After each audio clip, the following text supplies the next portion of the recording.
اذان کے دوران سر پر دوپٹہ لینا، کیا اذان کے وقت سر پر دوپٹہ نہ لینا گناہ کا باعث ہے؟ نیز اگر کوئی ضروری بات ہو رہی ہو یا قرآن کی کلاس ہو رہی ہو تو کیا اذان کے وقت اسے جاری رکھنے میں کوئی حرج تو نہیں؟ بنت اجمل بہاول نگر سے۔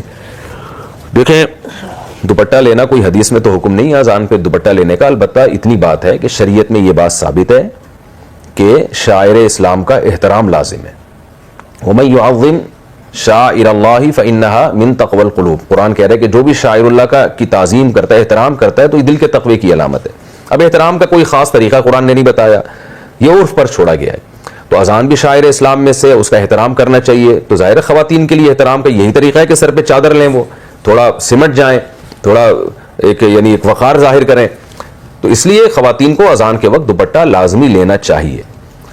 رہا یہ مسئلہ کہ دوپٹہ نہیں لیں گی تو گناہگار ہوں گی، تو گناہ تو نہیں ہے، لیکن یہ عمل بہرحال قابل ملامت ہے کہ تھوڑا سا انسان کو اللہ کے نام کا خیال کرنا چاہیے، خاص طور پہ جب عرف بھی ہو کہ اذان کا اسی طرح سے احترام کیا جاتا ہو۔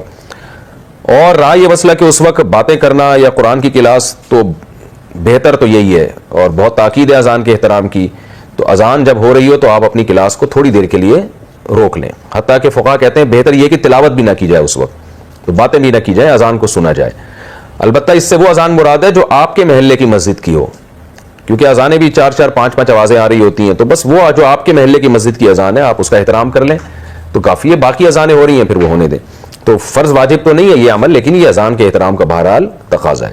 ہاں کوئی بہت ہی اہم مجلس ہو جس کو بعد میں کرنا ممکن نہ ہو تو وہ ایک الگ بات ہے، اس میں پھر اذان کے وقت بھی اس کو جاری کیا جا سکتا ہے۔